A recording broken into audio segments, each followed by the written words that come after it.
Welcome, everybody, and thank you for joining us. While we wait for some people to jump on, I figured I'd get a little housekeeping out of the way. First is a reminder about our family camp coming up at the end of June. Registration will end February 18th. We only have a few rooms left. I think there might be some four bedrooms or not four bedrooms, that's a lot, four-person rooms and three-person rooms available. But in total, we don't have many left, maybe five. So get your room if you're interested in coming. Secondly, support group will begin immediately after this webinar, or 8 p.m. Eastern time, 5 p.m. Pacific. We'll throw the link in the chat a little later on down the road. And then lastly, if you have any questions during the presentation, go ahead and throw them in the Q&A, and then we'll get to them towards the end. Please try not to put them in the chat. They're just a little harder for us to find and get to. But if you put them in the Q&A, we will see them and we will answer them when the time comes. All right, I am going to get this going now. Get my screen shared, and here we go. All right. Okay, so to start, I am Lindsay Ramirez. I'm the Community Development Director for the Alliance to Cure Cavernous Malformation. I've been with the organization for about 5 years now, and I have my oldest son that's pictured here is affected, and my husband is affected, both with CCM1. Linda, you want to go ahead and introduce yourself? Hi, I'm Linda Fucsher. I have CCM1, and I might have a mother who has it, and I did have a grandmother who had it. But I've worked for the Alliance for 2 years now, and I've known I had this disease this year, 20 years. Thank you, Linda. All right, so hopefully by the end of this presentation, you guys are going to know everything there needs to know about hosting a successful fundraiser.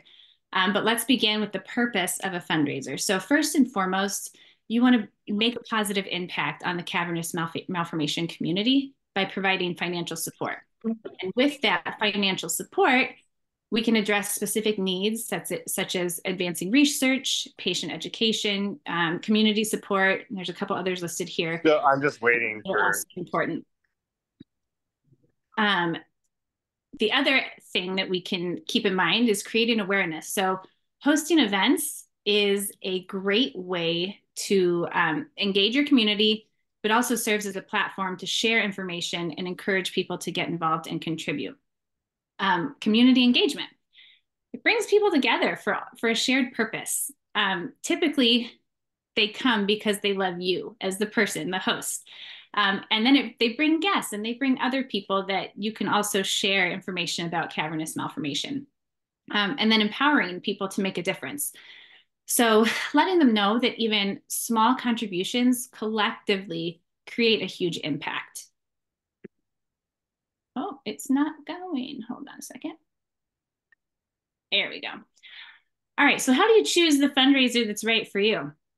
I always tell people, first and foremost, do something that you love, do something that excites you, do something that shares that enthusiasm with others, because when you're enthusiastic about what you're doing, it's contagious and people will want to be part of it.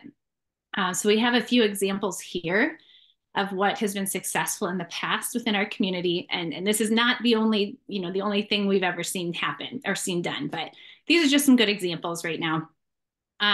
But don't ever feel like any event is too small. Even the smallest fundraisers can make a big impact.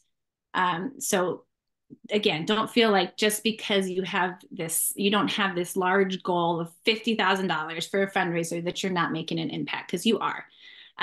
But overall, the possibilities are endless. So again, do something that you love. All right, so once you've defined your fundraiser, outline some specific goals so you can, again, define a goal, a fundraising goal. So for example, this one's $15,000 towards cavernous malformation research or towards our community. And then with that, find a way or make sure you know how you're going to measure success. So this can be tracking ticket sales, tracking the donations that come in. That will all tell you the outcome of the event, right? And then making sure that along with your goals, you define an impact so that your community of donors and family members and just your circle know where the funds are going.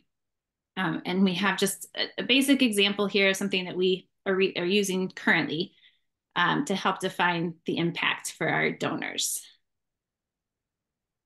All right, next would be developing a planning committee. This is where you gather your friends, your families, your business partners, anybody that's in your circle, and bring them in. So first, figure out what key roles you need to fill. So whether it's marketing, event coordinating, kids activities, whatever it is, define those first, and then you can match the person to fill those roles. And you can kind of recruit appropriately compared to what you need. But again, bring your family members in, bring your friends in. They are always willing to help. They just need to be asked most of the time. At least that's what I've found. All right, budgeting. Okay, so budgeting can be really daunting for some people. So I'm going to try to keep this as simple as possible. You want to provide a clear roadmap to success. So your budget is gonna get you there. Keep your fundraising goal in mind. So if you want to raise $10,000, keep that in the back of your mind when you're developing this budget. Then you'll determine your costs. So anything that's going to end up costing you money, the venue, any supplies, any food, any entertainment, make a list of those. And then we'll determine how much you need to raise to meet that fundraising goal.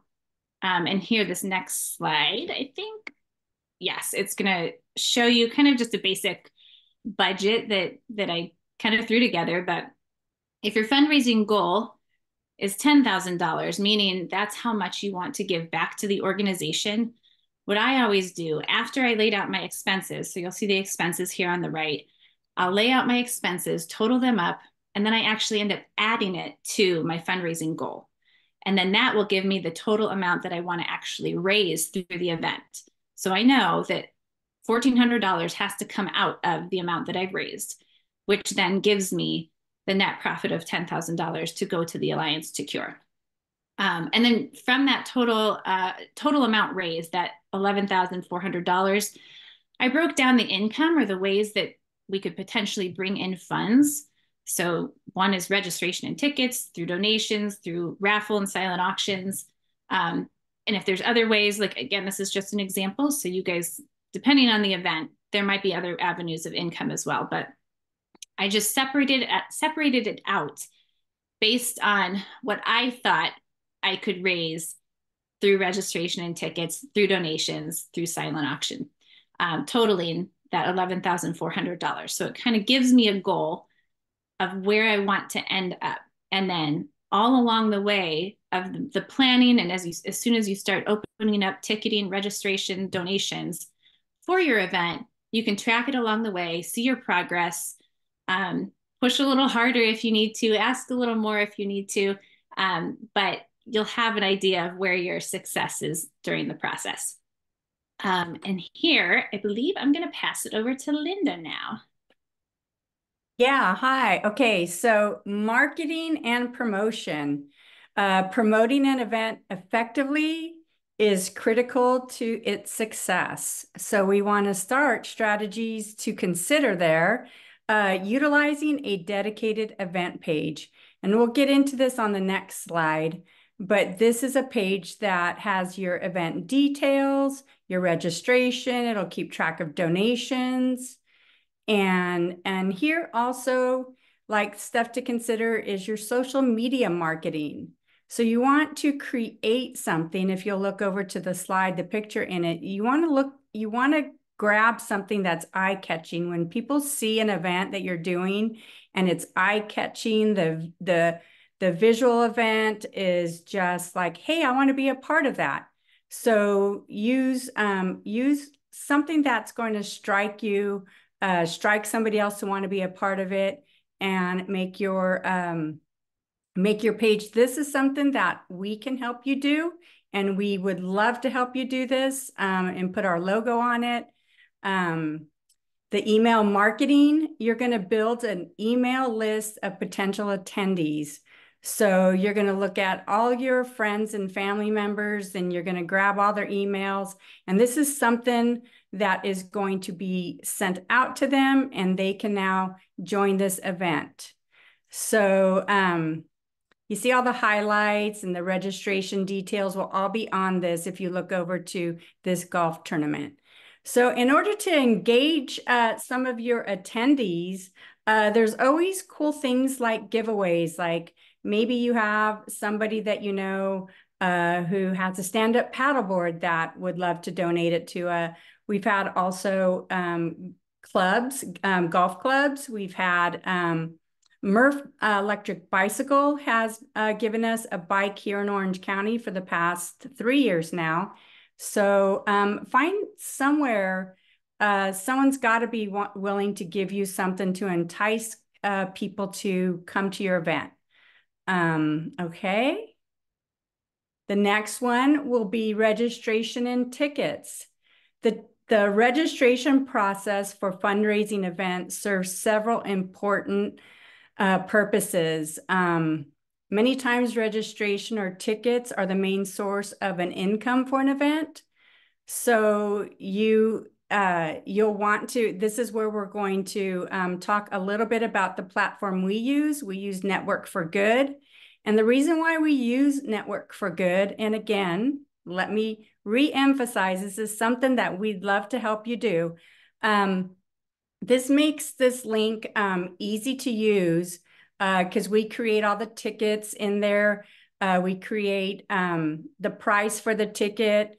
The participant then is going to pick the event, like the type of ticket they want to buy, and then they're going to go to a checkout process. But all of this is all, of course, based on the budget that you have wanted to choose for each participant to pay. So the communication is easy on this page. It's easy to share the event details, or for instance, if there'll be any changes that day of, we can go in, send everybody an email if we are able to use this Network for Good for your event. This also provides us with a great data collection. So it keeps track of all the donations, the purchases, and then also at the end of your event, this is a great tool so that you can write your thank yous. So your event day, create a timeline for your event fundraiser. It's actually critical for many reasons. A great timeline is going to assure that you have everything well coordinated and that there's no important aspects that you've overlooked. So highlight your key activity responsibilities. This is where your volunteers are going to come in handy. If there's parking assistant needed, or raffle and auction tables that need to be set up, you're going to assign all your volunteers by making a cool checklist and make us several of them so that these volunteers can partner off and help one another help you to create a great day event. More importantly, don't sweat all the small stuff, but have fun communicating. Like have a plan in case of like the weather goes bad. Here we use this picture of Judy here. We were at Malibu and the winds came in and they were so fierce and so strong. So we were able to call off everyone the morning of because we had everybody's contact. So it took the three of us, Lindsay, myself, and Judy calling, and nobody showed up day of. Like in 2 hours, we were ready to have this event, and in 2 hours, everybody was called off and nobody showed up, which was awesome because it was a red flag warning. So I can't emphasize enough how important it is to utilize a great platform that you do have access to emails and be able to communicate to your attendees promptly in case something like this happens. But nonetheless, Judy and I left that day with a lot of sand in our hair and ears, and we still had a good time. So, okay, so onward to the thank yous and the follow-up. So expressing gratitude to participants after a fundraising event is essential for several reasons. And this should happen somewhere about 2 to 3 weeks after your event, and just share your appreciation by letting them know how much your event made, how much we as the Cavernous Malformation, how much it impacted our lives as people who suffer from this illness. And then congratulate yourself for finishing an event, because any event that you do has been months and months in the planning. And we love that you guys want to do that for us, and we can't thank you enough. But when you can, sit down, write some do's and what did work, what didn't work, and be ready for your next one, because we might be tapping you on the shoulder, excited to share your enthusiasm to do another event. We're here to help you guys always. Now I want to actually introduce to you 4 people who have had events in this past year. I'd like to, if Chad is still on there, is Chad still on the line? I don't think so. I think he might have dropped off. Okay, we have Judy from Malibu, and we have Lisa and Matt. And Lisa and Matt, tell me again where you're from. Maryland. Maryland, that's right. Mm-hmm. And what kind of fundraiser did you host this past year? Can you tell us a little bit about that? We'll go with you, Matt, first.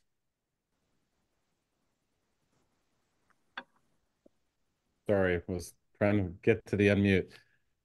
So we did a Rockin' for the Cure. I'm a musician and I play in a band, and so it was Rockin' for the Cure. And Lisa is my sister-in-law, so she was the help of the coordination of everything and the timeline, like you talked about.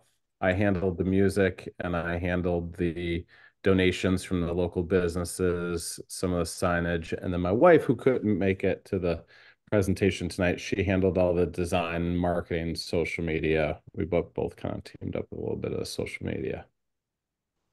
And what inspired you or motivated you to do this, Lisa? Well, my niece is affected, and also other family members. So we wanted to make sure that we could help raise money, to hopefully help family and find a cure. Thanks. Thank you. Judy, how far do you usually start planning the Malibu event? Oh, that's a good question. I think I start thinking about it probably like a month after the actual event. But no, I would say about 9 months. We sort of like, which reminds me we should probably set a date soon, but around about 9 months, we try to nail a date, because all of those things that you talked about sort of, in terms of like publicizing and budgeting and getting sponsors, like you really need a date. So once you have a date, some of that other stuff more easily falls into place. So, but yeah, I would say 6 to 9 months is a good plan. Yeah. And just so everybody knows, Judy and myself, we are the Malibu Walkers. And that's where our event is yearly. It's been going on now for 9 years this year, right? Yeah. And I think, Judy, you've been doing this for how many years now with me? Actually, I looked it up. So my first year was 2017. So yeah, or at least that was the first email I ever had. So yeah, so I guess 7 years. Wow. Yeah. So that's a long time. So yeah, that's a long time. And Judy sometimes will make it out to our Orange County walk as well.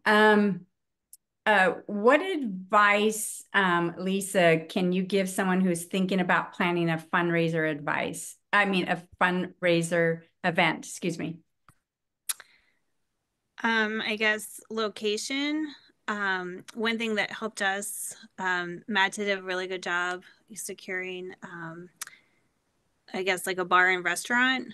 So some of the proceeds went to like the food. So we didn't have to purchase the food or anything like that. And the proceeds went to the fundraiser. And then you also have other people that weren't even there for the fundraiser. And they were big contributors, like for the 50-50 raffle um, and also our silent auction. So we got a lot of money that way. And finding the right people for the jobs, like, you know, looking at your volunteers and their personalities. Excellent. That's true too, because honestly, like a lot of people are gifted in different areas, and like Lindsay said earlier in the slides, you know, what makes you happy? Like stick that person that volunteered in that area that makes them happy. Yeah. Absolutely. And also having kids there, like we had kids at the welcome desk, you know, or like the check-in, and just I think having kids at your functions also brings a lot of energy. Mm-hmm. Yeah, that's true. We'd use Judy's oldest son, Sam, a lot. He's going to be an MC someday. I know he is. But the kids pull it in for us, don't they? They really do. They drive it home. Yeah, I agree. Matt, what would you say to someone who was afraid to do a fundraiser? Good question. What are you afraid of? There you go, right? First That's a good question, answer. what are you afraid of? The worst that could happen is you could raise a little bit of money. Like literally, that is the worst thing that can happen. And then people can say no, right? Like one of the biggest challenges on my end was getting the donations, just driving around to the local businesses and telling them what was going on. And it helps when you have a story behind it that's pretty, you know, our daughter had brain surgery, right? You know, so like that's a pretty easy, quick story to tell somebody. I had to sit around and wait for managers for hours at a time at places. But I mean, I've got stuff from Starbucks. I got stuff from Sweetwater Music. I got a guitar donated. We had a lot of donations. And so, yeah, just, you know, find the right people. So if you're not a salesperson, that's my forte. So going out and asking people for money is no problem. And that's clearly was, you know, a good fit for my role. I don't like to organize all the time, and Lisa handled all of that. I didn't have time for that, and I don't have the design skills like my wife does, so she did that aspect of it. But it's even people at the event. One of our cousins, very outgoing, tried to get people more involved with, hey, did you see that there's auction items and there's silent auctions, and reminding people and walking around and just talking to people and asking, are they there for the event? You know, because we had it at a restaurant where, like Lisa said, there was other people that, you know, weren't there specifically for that event. Yeah. And Judy, how do you go about getting auction items for your event? Okay. I mean, I feel like I tap out almost every resource that I have. So let me just think to the event. Well, obviously we use donation match. Isn't that how we get? Yeah. Mm-hmm. So donation match, you know, they will donate, you know, businesses I guess can sign up with them, and then they'll you know, donate something. So that's one source. Another source is just face to face, you know, with people that you know. So like one year, a friend of mine who has a bathing suit company, she donated like hundreds of bathing suits. So I think I still have bathing suits at my house. But so just people that you know that have either goods or services. I mean, I've had in the past friends who own like a kids gym, friends who own, you know, like, stores or companies that create things or sell things or make things. Or, even, and then that's one place. And then, like places that my kids go. So like, like summer camp or, event places like that. And then the last thing is I am a loyal Amazon shopper. And so everyone knows when I see things that go on, really super sale, I do buy them. And I actually take pleasure in putting together baskets from stuff. And I will tell you that for the most part, when I put together a basket and the retail value is so much different than what I actually paid. And I don't think I've ever seen a silent auction go for less than what I paid. So it's a straight donation from me, but it's also, it was a worthwhile investment, so to speak, because, people want to do that. And then the other thing is I haven't done this lately, but like with enough notice, places like Smart and Final, Trader Joe's, they'll donate also stuff. So that's another reason to have an early date so that you can get people to donate. Yeah. Do you have a Trader Joe's out in Maryland? Yep. Yep. They are very good with taking a note in and giving a bag of, we have one walk that we can get all their fall stuff and they load that thing up so much that you can't even carry it, to your car. So they're a great tool to utilize too. They're very giving. So, yeah, Judy's baskets are probably the biggest draw to the Malibu walk because they're so huge. They're so well put together. And thank you, Judy, for doing that all the time. I think that and her good food that she always brings. Well, that's the other thing that I know you didn't ask the question, but in terms of donating things, this kind of also goes back to um,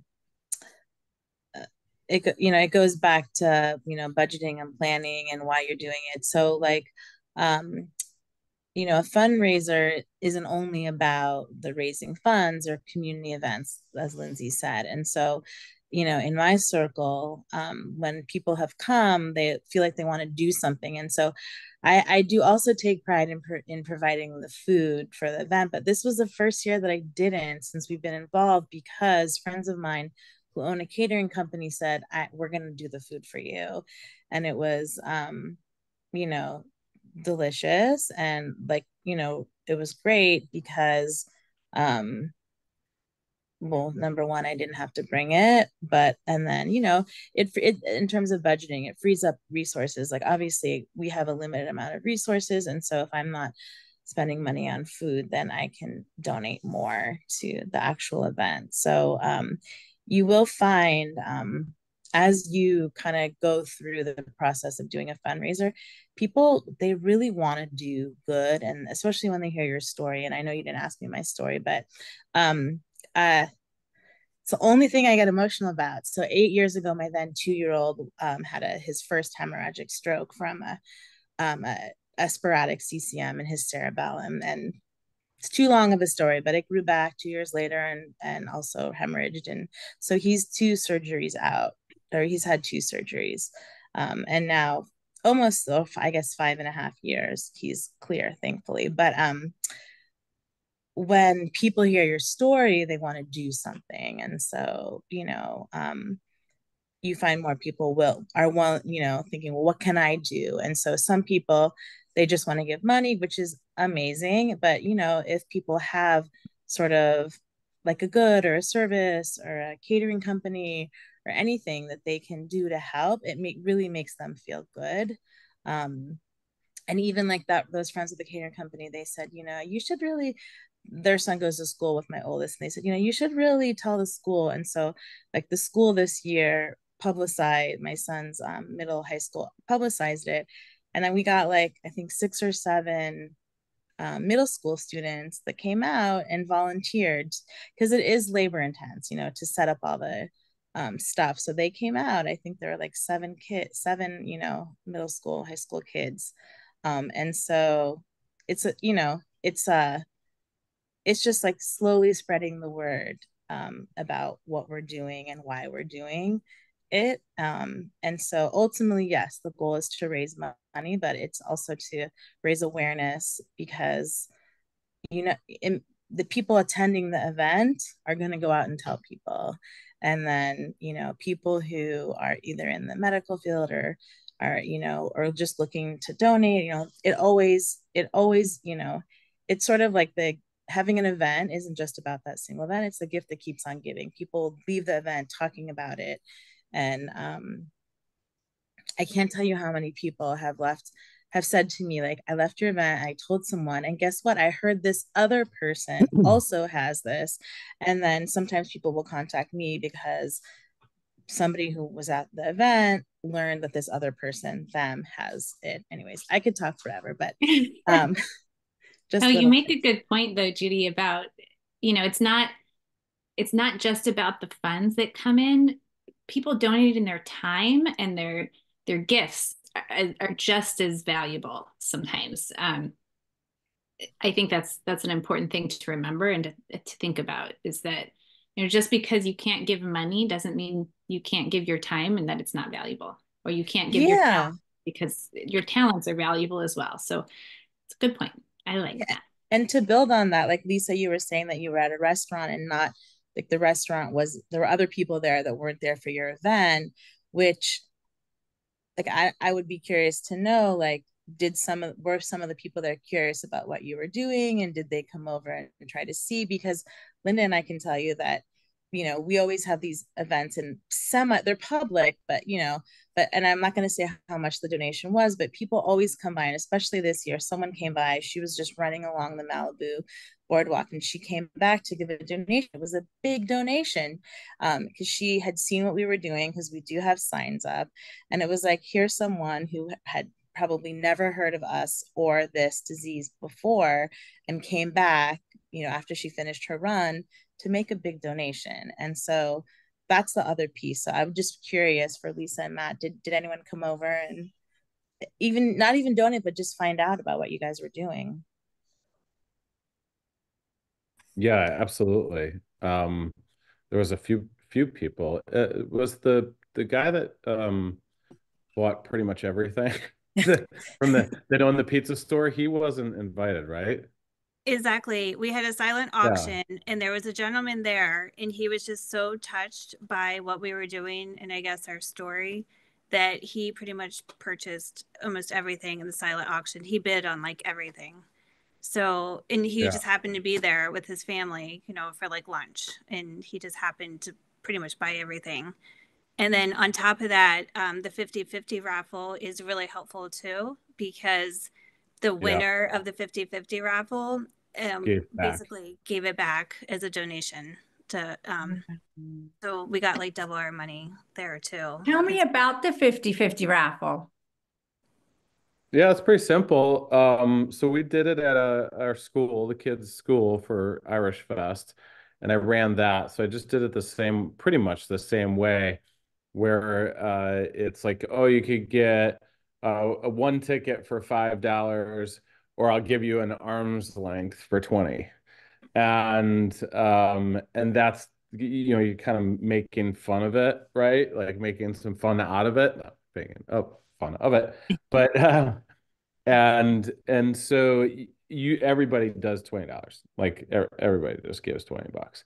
And so that is another benefit of having it at a bar where people are drinking, because they'll tend to sometimes even forget that they already bought an arm's length worth of 50/50 tickets. But then you split the tickets in half, super easy. You give them one, put one in a bucket, and then you pick the winner at the end.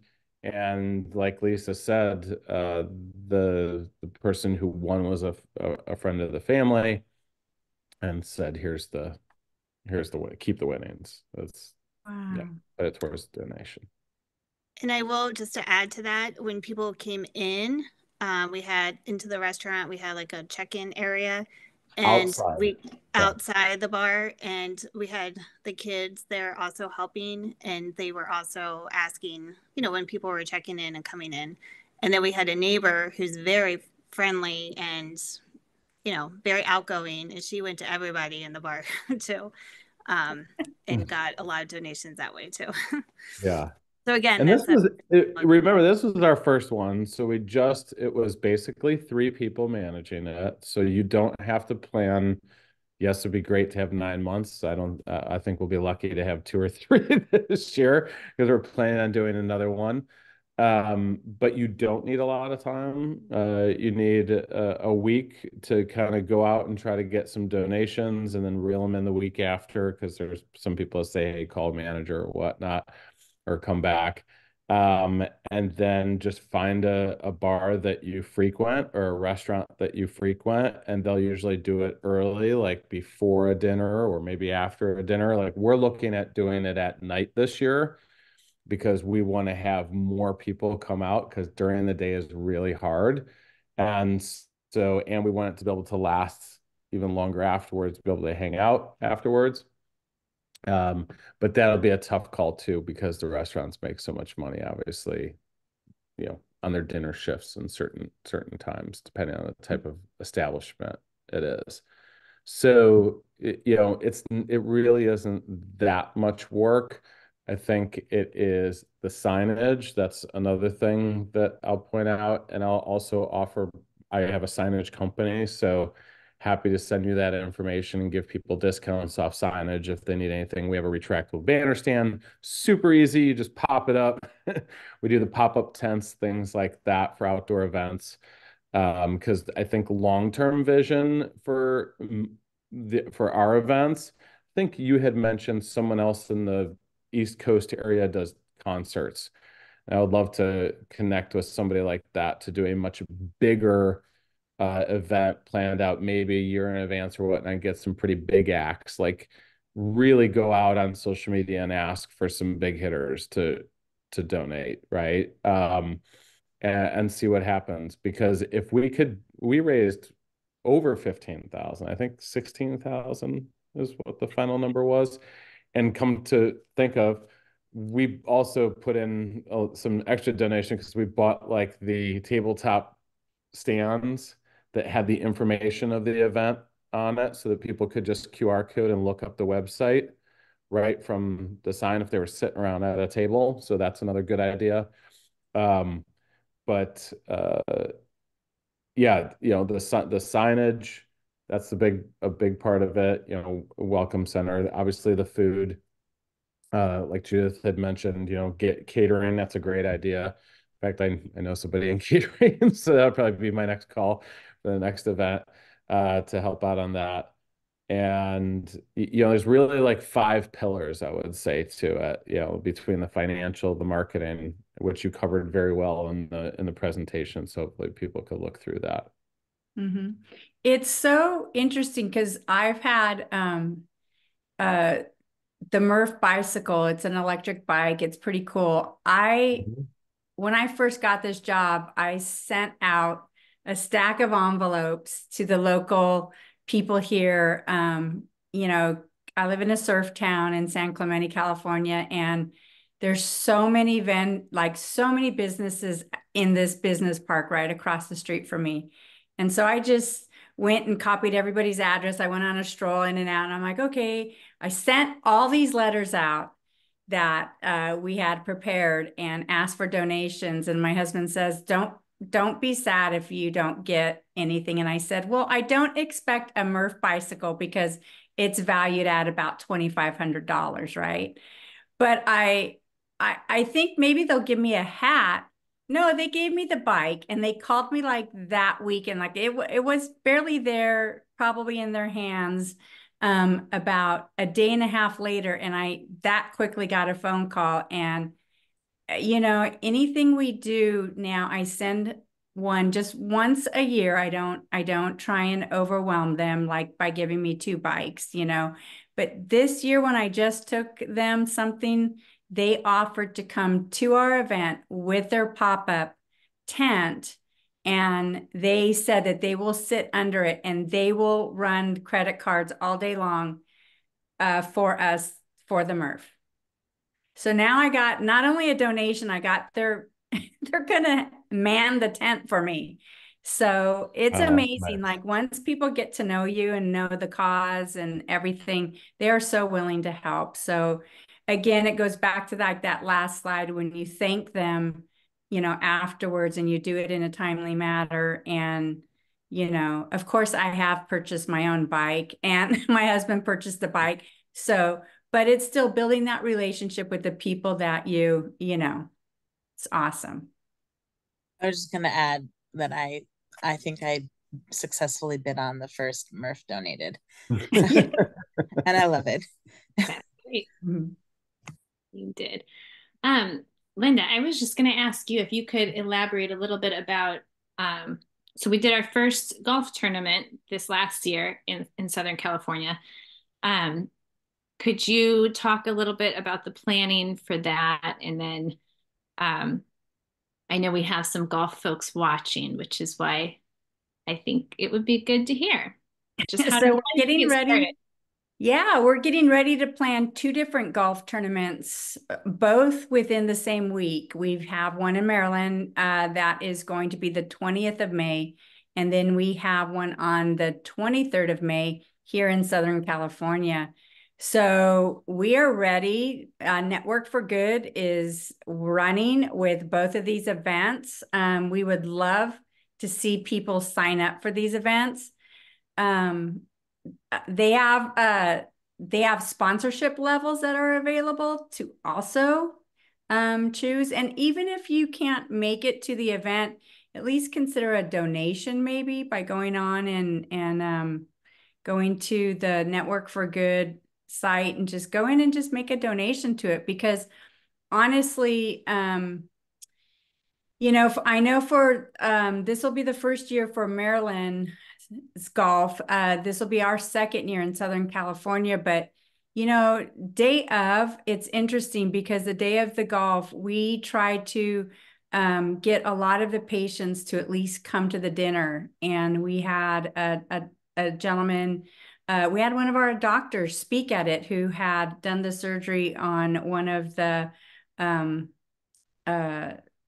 actual person we did the golf tournament for. It was his 2nd year brain anniversary. So this is how he wanted to celebrate it. So his doctor came in and told the story of him. And honestly, with all the food, you know, of all of the people that came afterwards, that we didn't actually pay for those people. But, you know, if you can give a donation, you know, that help, you know, counteracts that, you know, fee at the very end of people showing up. It's just helpful for that it doesn't come out of the Alliance Secures budget. You know, it's just there and ready to use. What else about the golf tournament? Are we having questions yet about that? Well, what I guess a few things, and just I think we could go through our tips and tricks. If you guys have any just quick tips you could give, maybe one tip from each of you, and then we'll close down. But if you could share one tip that you either learned from planning your first event or something that you've learned along the way, it would be great to hear. Lisa, I'll let you go first here. One thing that we did, which I thought was really helpful, is my sister-in-law, she created t-shirts. And so all of us volunteers, you know, family members that were involved, we all had our Rocking for Cure t-shirts. So that also helped bring awareness. And then people were interested in actually buying them. So then that's another way maybe in the future we could look at, you know, kind of getting more money that way, selling t-shirts. And then people know who is involved with your event, and, you know, if they have questions or have concerns or anything. So yeah, that's awesome. Thanks for sharing. Matt, did you have anything to add? Or a different tip, maybe? Oh, you're muted. There we go. That, definitely a good tip. I think the other thing that I learned is go through your contact list more than once, because even just in this webinar meeting, I've like, why didn't we invite them? Like, why didn't we invite these people? You had mentioned that a doctor spoke, and so our daughter's not doctor, but our daughter's case study person, we didn't even invite him and the family or families that are affected in this area. And I think that would be something that I'm almost giving a tip to myself and to people in the future is, can you connect with other people that are already have CCM, involved with CCM, that are close by, and get them to attend the event as well too, and to double up efforts. Hence me wanting to go with the other person who does concerts and do something that could be like, let's raise $100,000. Let's raise 200,000, whatever it is. So, because and then having a theme, having a theme really helped. It really does. Yes, it's a golf outing, but can you come up with a clever name for it? Can you come up with t-shirt designs that people will want to buy when they're there because they're just cool looking? And it's not so much about the name of the event. It has it kind of small on there, but it's just a cool shirt. Those are big tips too. Awesome. Thanks. Love that. Judy? Oh, is Judy still there? Did she freeze? She's frozen. I think she's frozen, yeah. Or she's being very still. Too, yeah. Right. I think she might be frozen. All right, so we do have one question here. Oh, there she is. Oh, you froze. So one question is, my daughter is hoping to plan a golf tournament sometime this summer. We'd love to have someone to talk to as she goes through the process. We will definitely be available. And honestly, the other people that we've had that have helped us or have really essentially been the hosts, we just kind of help guide along the way. We have other golf tournament hosts that would be more than willing to chat and talk with your daughter about hosting. And again, we are absolutely willing to connect with her, and would love to help make that a reality. Judy, are you back? Yeah, sorry. I don't know. I think our internet like glitched for a second. You're right. Tips and tricks. Do you have any tips and tricks to offer? I mean, I have so many, but I think my best advice is that you will want to do, like, you guys gave some great information for doing your first event. And I mean, like the PowerPoint, all of those things, amazing. My best tip is take notes, do your checklist, because you will want to do the event again next year. It may not be the same place or time or even time of year, but you will do it again next year. And if it really helps to be able to go back and look at your notes of like what worked, what didn't work, how much you ordered of something, and remember like, oh, I ordered, or I brought 30 bananas, but I brought 20 home. So we really only need, 10, 15 bananas, like that kind of stuff. Cause you will do it next year. And I can tell you that, it makes it a lot easier from year to year to just look at that checklist and be like, okay, boom, boom, boom, I've done this. And of course, ask yourself, what do I want to do differently? But just having that checklist and taking notes after, during, and after will help you in future years. Yeah, absolutely. I could not agree more with that. Always evaluating after an event to know what you can improve on. I personally am always looking to do more or add something to the event, or change it up a little bit, just anything. I'm always looking to do something different, but along the same lines. So yeah, all great tips and advice.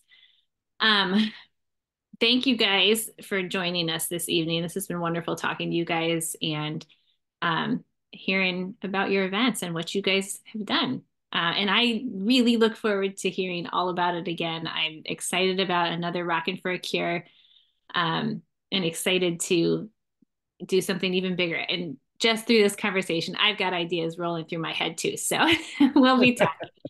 Matt, I enjoyed hearing what you're striving for at 100 grand. Like that just rolled off your tongue like you got that. Well, when your daughter goes through 2 brain surgeries, you up the ante, you That's know. right. So you realize that time spent on stuff like this is way more rewarding. So Absolutely. and in the real quick question or a suggestion, maybe on the website somewhere, I don't know, or maybe even just a Google sheet that we can share amongst the community. Like you had said, like Trader Joe's is very helpful in donation. Maybe we could have like suggested donated companies. You know, I put my stuff there for like the signage and things like that, just as a reference guide for people that are um, hosting their first event or even just future events, right? Because that would have been great to know. I'd been at Trader Joe's in a heartbeat asking for a donation if I had known that. So Yeah, no, they're awesome at doing local. I mean, they will only donate if you're local.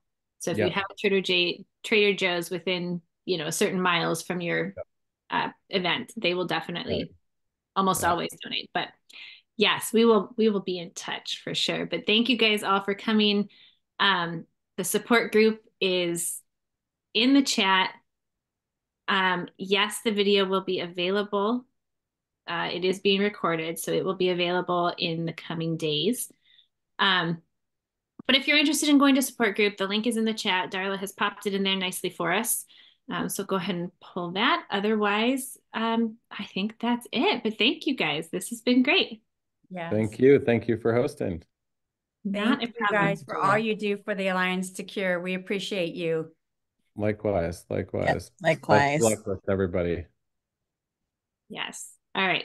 Everyone have a wonderful weekend, and we will chat soon. Bye. Bye-bye. Thank you. Bye. Bye.